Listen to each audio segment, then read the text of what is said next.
পৃথিবী তার কাদামাখা বিবর্ণ ধূসর আঁচলের গভীর প্যাথস দিয়ে দিগন্তের ভাঁজগুলিকে আবৃত করেছে। পাখিরা মেঘের গভীর থেকে উড়ে বেড়ায়, যেন সন্ধ্যার প্রদীপ জ্বালানো কোনো আমন্ত্রিত বাড়ির দিকে।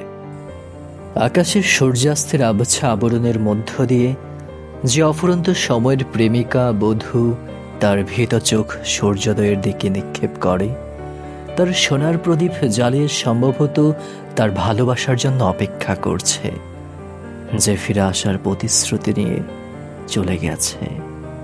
দীর্ঘশ্বাস সূর্যাস্তের রাজ্যকে মেঘ এবং ভাস্পে ভারী করে তোলে।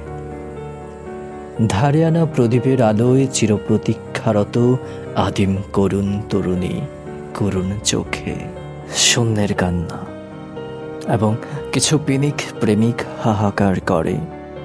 সব কিছু শূন্য। আকাশ পৃথিবী আজ সন্ধ্যার মহাবিশ্বের মমতা। তোমার জন্য কোনো অস্ত্র ছাড়তে পারে না। এই কথা শুনে আমার মনে পড়ে গেল আমি কতবার মন্দিরে গিয়েছি এবং রাস্তার তুচ্ছ ভিক্ষুকের মতো ঈশ্বরের অনুগ্রহের জন্য প্রার্থনা করেছি। দরজা খোলো হে উপাসক, তোমার দ্বারে একজন প্রার্থনাকারী এসেছে। দরজা খুলে দেখি মাজারে দেবতাকে। রক্ত অশ্রু নিবেদন করলাম, দেবতা কোনো কথা বললেন না।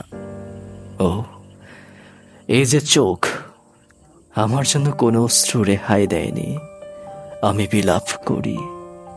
এটা কি প্রেম বঞ্চিত ঈশ্বরের মন্দির? সমস্ত সমবেদনা খালি, সমস্ত সমবেদনা